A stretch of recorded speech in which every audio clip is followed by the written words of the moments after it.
Hello guys, welcome back to YouTube channel. അപ്പോൾ കൂട്ടുകാരെ, ഇന്നത്തെ വീഡിയോ എന്ന് പറയുന്നത് വേറൊന്നല്ല, നമ്മുടെ ഗാർഡൻ ക്ലീനിങ് ആണ്. ക്ലീൻ ചെയ്യാനുള്ള കുറച്ച് അടിപൊളി ടിപ്സൊക്കെ ഞാനൊന്ന് പറഞ്ഞതാണ്. അപ്പോൾ എനിക്ക് ഗാർഡനിങ് ഭയങ്കര ഇഷ്ടമാണ്, അതുകൊണ്ടാണ് കേട്ടോ ഞാൻ ഗാർഡനിങ് ചെയ്യുന്നത്. അപ്പോൾ നമുക്ക് നേരെ വീഡിയോയിലോട്ട് പോകാം. അപ്പോൾ ഗൈസ് നമുക്ക് ഈ ചട്ടിയിൽ പിടിച്ചിരിക്കുന്ന മണ്ണൊക്കെ നമുക്കൊന്ന് ക്ലീൻ ചെയ്ത് വിടാം കേട്ടോ. ഈ ഗാർഡനിങ് ചെയ്യുന്ന എല്ലാവരുടെ അവസ്ഥ ഇത് തന്നെയായിരിക്കും. താഴെ ഇറക്കി വെച്ചിരിക്കുന്ന ചട്ടികളിൽ മൊത്തം മണ്ണ് കയറിയിട്ടുണ്ടാവും. മണ്ണ് എങ്ങനെയാണ് കയറുന്നതെന്ന് വെച്ചാൽ നമ്മൾ ഈ വെള്ളം കുത്തി ഒഴിക്കുമ്പോഴാട്ടോ ഈ മണ്ണ് കയറേ. അപ്പം അതൊക്കെ ഒന്ന് ക്ലീൻ ചെയ്ത് വെക്കാമെന്ന് ഞാൻ വിചാരിച്ചു കേട്ടോ. ഇത് ഇഞ്ചിച്ചെടിയാണ്. അപ്പം ഈ ഇഞ്ചിച്ചെടി ഭയങ്കര ലേസി ആയിട്ട് ഇരിക്കുമായിരുന്നു. അപ്പം ഞാൻ എന്ത് ചെയ്തു, അതിനെല്ലാം കൂടെ പിടിച്ചൊരു കെട്ടങ്ങോട്ട് കെട്ടിക്കൊടുത്തിട്ടുണ്ട്. ഇനി ഒരാഴ്ച കഴിയുമ്പോൾ അതങ്ങ് അഴിച്ചു വിടാം കേട്ടോ. അപ്പം എല്ലാം അങ്ങോട്ട് സ്ട്രെയിറ്റ് ആയിട്ട് ഇരുന്നോളൂ. അല്ലെങ്കിൽ ഒരെണ്ണം താഴെ, ഒരെണ്ണം മുകളിൽ, ഒരെണ്ണം സൈഡിൽ, ഒരെണ്ണം മുക്കിൽ, അങ്ങനെയൊക്കെ ആയിരുന്നു കേട്ടോ. അത് കാണുമ്പോൾ തന്നെ ഒരു വൃത്തികേട് തോന്നി, അതുകൊണ്ടാണ് അങ്ങനെ കെട്ടിവെച്ചത്. അത് കഴിഞ്ഞ് ഞാൻ പറഞ്ഞ ഫസ്റ്റത്തെ പണിയില്ലേ, അത് ചെയ്യാനായിട്ട് പോയത്. എല്ലാ പോട്ടും ക്ലീൻ ചെയ്യാന്ന് വെച്ചാൽ നടക്കണ കാര്യമല്ല കേട്ടോ. അപ്പോൾ ഫ്രണ്ടിൽ ഇരിക്കണ ഒരു 2-3 ചെടിച്ചട്ടികളൊക്കെ ചെയ്യാമെന്ന് വിചാരിച്ചു. കുറച്ച് ചെയ്യാനേ സമയമുള്ളൂ, അതുകൊണ്ടാണ്. പിന്നെ ഞാൻ ഒരു ടിപ്പ് പറഞ്ഞുതരാം. നിങ്ങളിങ്ങനെ ചെടിച്ചട്ടി ക്ലീൻ ചെയ്യുകയാണെങ്കിൽ ഒരു ഉപയോഗശൂന്യമായിട്ടുള്ള ബ്രഷ് വെച്ച് ചെയ്യുകയാണെങ്കിൽ അടിപൊളിയായിട്ട് പെട്ടെന്ന് ഫാസ്റ്റ് ചെയ്യാൻ പറ്റും കേട്ടോ. അപ്പോൾ ബ്രഷ് ഇല്ലാന്നുണ്ടെങ്കിൽ സ്പോഞ്ച് ഉണ്ടല്ലോ, സ്പോഞ്ച് വെച്ച് ഒന്ന് വെള്ളം തട്ടിച്ചിട്ട് ഒന്ന് ഉരച്ചാലും മതി കേട്ടോ. നല്ല സിമ്പിളായിട്ട് തന്നെ വന്നോളൂ.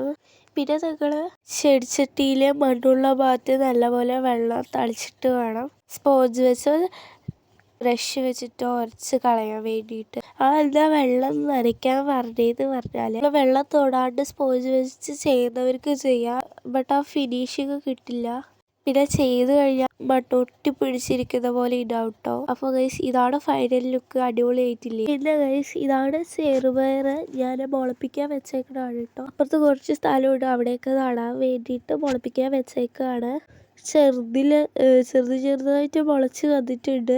അപ്പോൾ എനിക്ക് നല്ല സന്തോഷമായിട്ട് നല്ല മുളച്ച് വന്നപ്പോൾ ഞാൻ ചെയ്തതിന് ബലം കിട്ടിയില്ലേ ഗൈസ്. നമ്മൾ സബോള നട്ട സ്ഥലത്തോട്ട് സബോളയും ചെറിയ സബോളയുടെ മറ്റേ സംഭവം എന്നാലും വെളുത്തുള്ളി അല്ല ചെറിയ ഉള്ളി, സോറി, കാണാൻ പോകണം കേട്ടോ.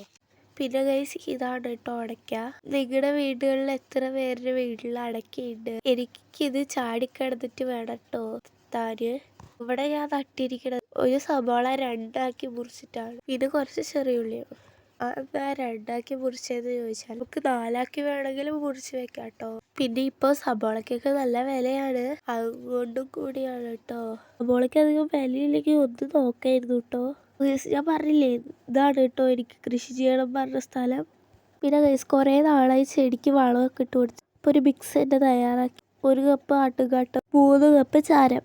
ഇത് പിന്നെ കുറച്ച് ചെടികൾക്ക് കൊടുക്കാൻ പറ്റുള്ളൂ. ഇപ്പം നട്ട ചെടികൾക്ക് കുറച്ചേ കൊടുക്കുള്ളൂ, കാരണം വേറെ വീഡിയോയിൽ പറയാം. അപ്പോൾ മറക്കാതെ ചാനൽ സബ്സ്ക്രൈബ് ചെയ്ത് വെച്ചോളൂ. അടുത്ത വീഡിയോയിൽ എൻ്റെ ചെടികളെല്ലാം ഞാൻ നിങ്ങൾക്ക് പരിചയപ്പെടുത്തി തരാം. അതിനോടൊപ്പം അതിന് വളരാനുള്ള ടിപ്സ് ആൻഡ് ട്രിക്സും കൂടെ. അപ്പോൾ സബ്സ്ക്രൈബ് ചെയ്യൂ. ബൈ.